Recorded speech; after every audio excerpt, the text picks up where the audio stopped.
Welcome to the Mechanical Engineering Senior Design Class final presentation of 2015. The first team to present is the Mini Baja suspension system validation project. Let's give them a welcome.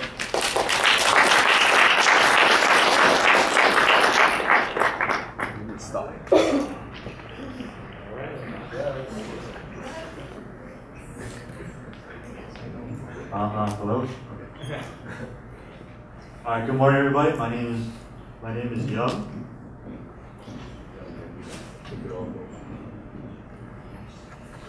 All right. Okay. One more time. Hello, everybody. My name is Young, and this is the Baja Vehicle Suspension Validation Team. Right here, we have John Ford, John Goldsmith, Eric Verduzco, and we have one more member, Isaac Christian, but he's not here right now. All right, so here's the agenda for our presentation. First, I'm going to give a brief introduction. Then John Ford is going to talk about the test bed setup. Then Isaac Christian is going to talk about the drop test. And then John Goldsmith is going to talk about the strain gauges. Eric Verduzco is going to talk about the FAA model validation, and I'll end it with a summary. So what is Baja competition? So basically, it's a college design series where colleges around the world come and design and race a single-seat off-road recreational vehicle. So basically the frame and suspension, as far as the design-wise, is pretty free except for safety concerns. But everyone is restricted to the same engine, so therefore the same horsepower. The only way really to go faster is to be lighter than competitors. But the problem is, what is too light? So if we make a suspension that's too light, the last day of the competition is a 4-hour endurance race. We can actually break components. So if you see in the picture on the left, that's an A-arm from the rear suspension. It failed during the endurance test. And there on the right, that's the upright of the front suspension. The upright basically holds a front tire upright. And basically what happened was they chose too thin of a material and actually tore during the competition. So what our job is going to be is we're going to do a drop test to measure the forces that the suspension sees, and then we're going to put strain gauges on the suspension, and then we're going to apply those forces and in a static test, and then we're going to find stress through the strain gauges, and then we're going to validate a CAD model. So here's the deliverables for phase 3. Basically for this quarter, what we did was we did the static test. So we already did the drop test, and we know the forces, so we had to build a static test where we put the car up, and we can put a force transducer under it, and we can apply the test and verify the FAA. So here's our requirements. So bottom line is all of our capabilities exceed our requirements. So basically, we need to drop the car from 2 feet, and we can lift it up all the way to 4.5 feet. We needed accelerations in the XYZ axis, and we had 5 accelerometers, so we can actually do XYZ, and we actually put 1 in the driver's seat. The static test needed 2,000 pounds of restraint, and we could restrain the car about 5,000 pounds. So next, John Ford is going to talk about the test bed setup.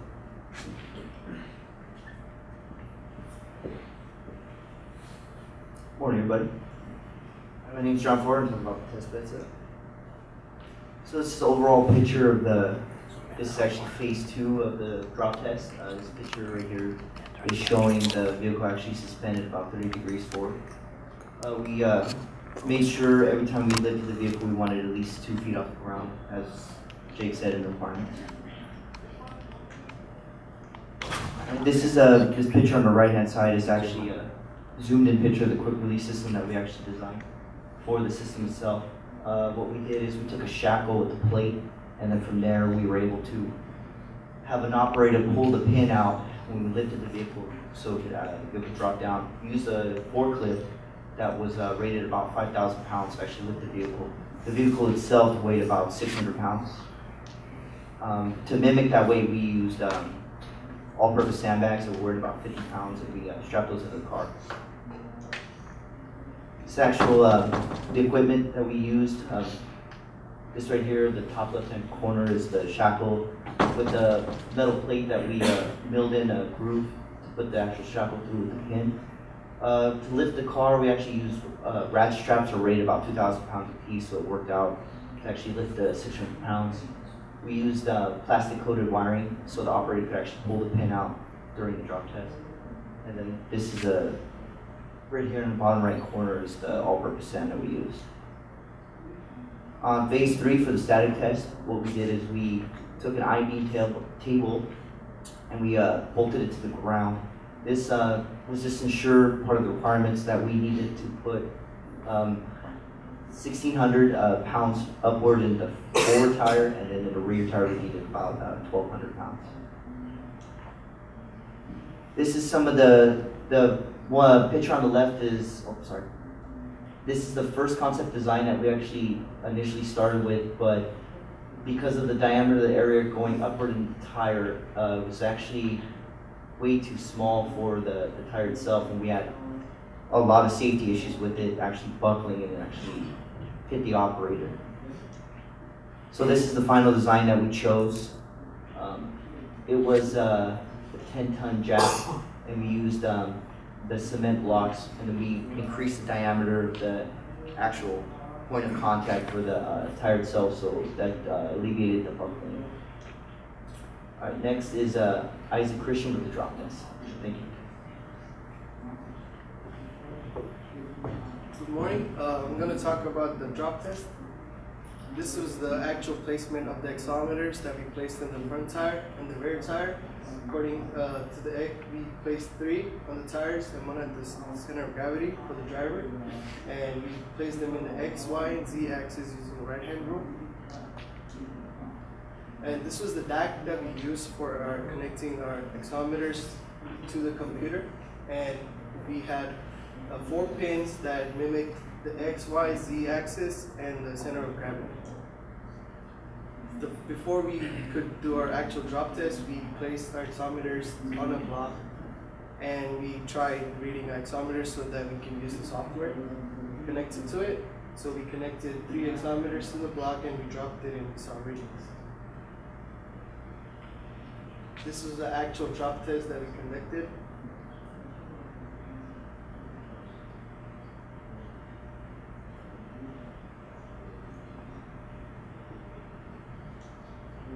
Okay, after we did the drop test, after we connected to the DAC, we used LabVIEW to get our readings. And in the LabVIEw, we set our readings to acceleration. And then the next step, we see our 4 connection points to accelerometers at the X, Y, Z axis and the center of gravity. Next, we set up our configuration, and we set up a max and min to 50 and negative 50 Gs, which is of the limitations of the accelerometer. And according to the Nyquist sampling criteria, we found out that our car wasn't going to see more frequency than 1,000 hertz. So we set our rate to 2.56 kilohertz, so we could read all the readings that we get. And then we run the program, and then you see on the graph that the accelerometers read. And then next step, you save it, and then we open it in a TDMS file, and that opens up in Excel.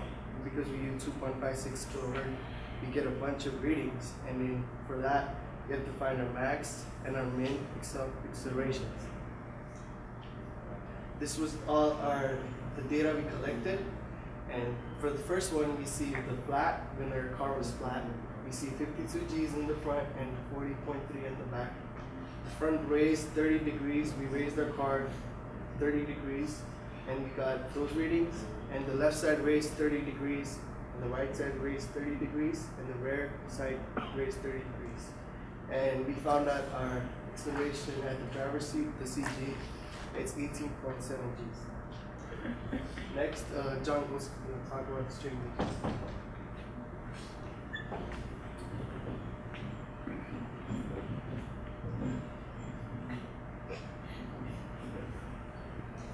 Okay, so strain gauges are basically used to measure strain in certain components of pretty much anything. And the way they work is there's a thin wire inside the strain gauge, and when the gauge is under compression, the wire inside that gauge, the diameter becomes larger, so the resistance goes down, and when it's in tension, conversely, the diameter becomes smaller and the resistance goes up.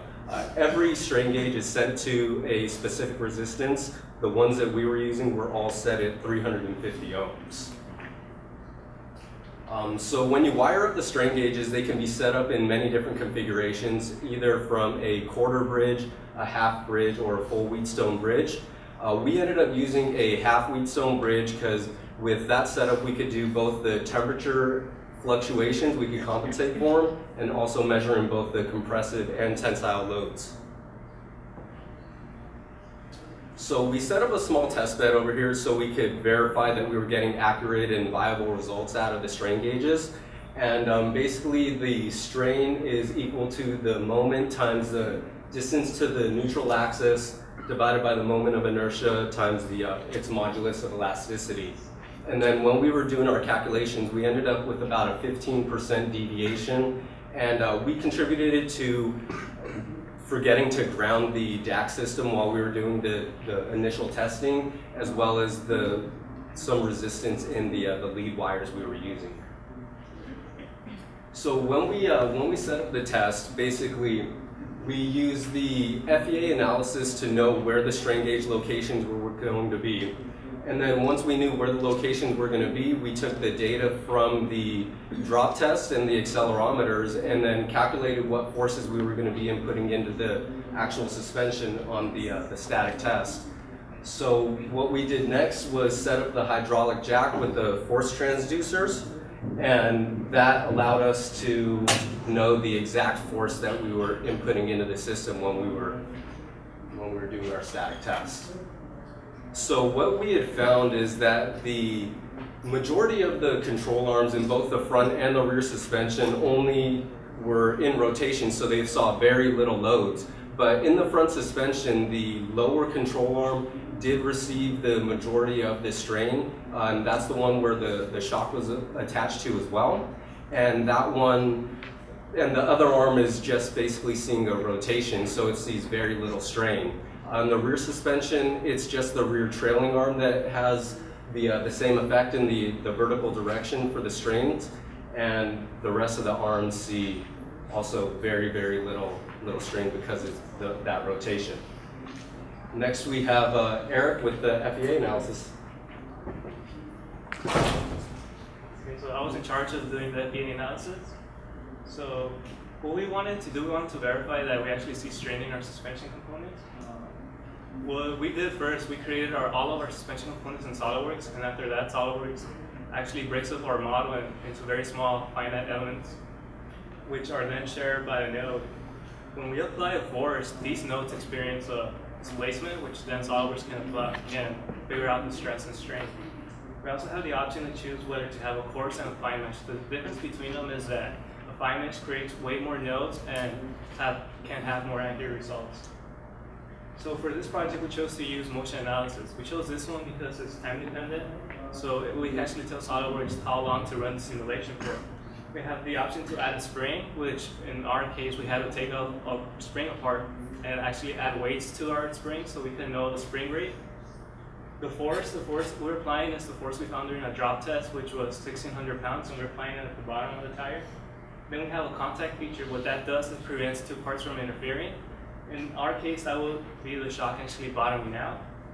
We have gravity and our FEA features.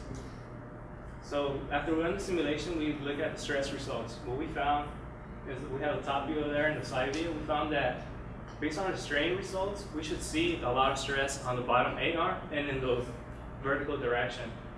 The stress results prove that because, as you can see, the green spots represent the maximum stress on the bottom A arm. We also place strain gauges on the horizontal parts of the bottom A arm, which from the results we can see that it's very close to zero, and the blue represents very low stress in that area, so they also correlate. For the rear, since we have a 5-link suspension system, all these forces that we should just be seeing are tension and compression. But based on the way we have the model geometry, we're seeing a small amount of strain on the rear trailing arm, which we think is due to the way the rod end is angled, because that little angle could create a strain when we forced it into the frame. Then we compare our strain results values.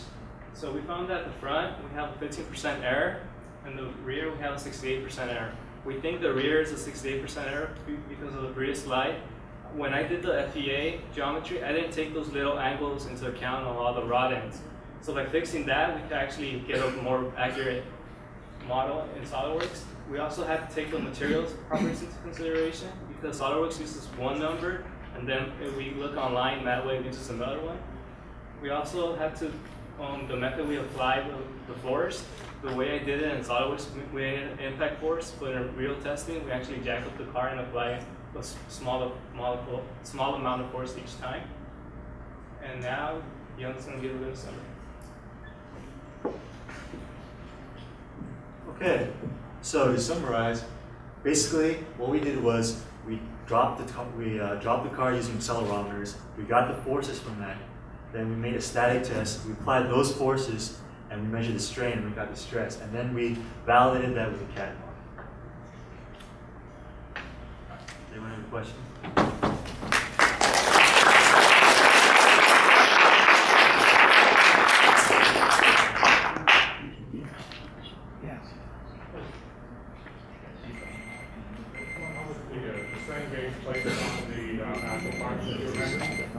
How were they attached? Yeah. They had to be adhered with the glue. Okay. Yeah. So the locations had to be basically measured and marked, and then everything had to be cleaned and prepared, and then it had to be adhered on and let to sit for about 20 minutes before it could be touched again. How was the place on? Did that affect the measurements at all? Definitely it could, yeah. The seat. Yeah, exactly.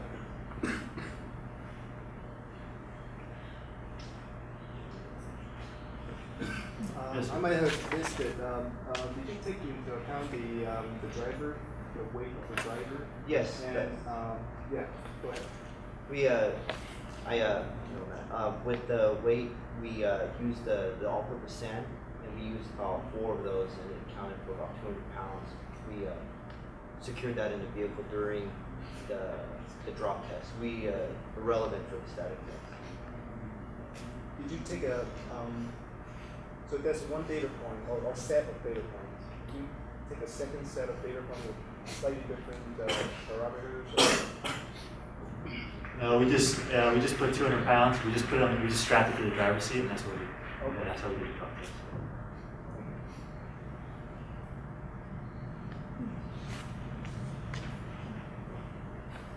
Further questions? Yeah, what, for your finite element analysis, you used shell elements. What did you consider using beams for the SolidWorks components? is very picky on what type of beams we could decide, whether shells or beams. Because first I started with trying to do a static, and certain parts I couldn't match. But we don't have the option for motion analysis to choose which geometry we use, which type of mesh. So we just ran with motion analysis.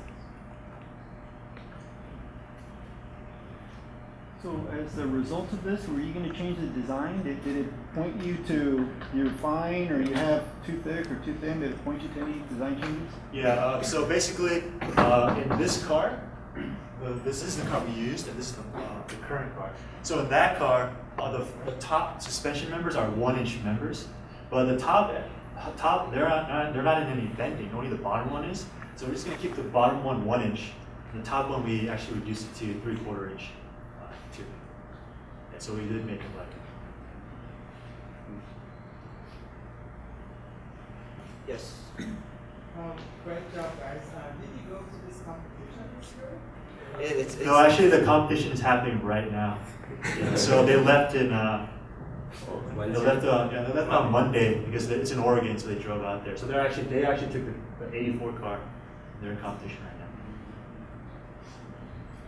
Yeah, unfortunately, all the stuff that we did this year, it didn't help the competition for this year. But basically, because it's not just about finding the forces, it's also validating the CAD model. So now that we have a good, solid model, so even if they don't use the design we have now, all they gotta do is just change the inputs, the length and the thickness of the tubing, and they can design a whole new car.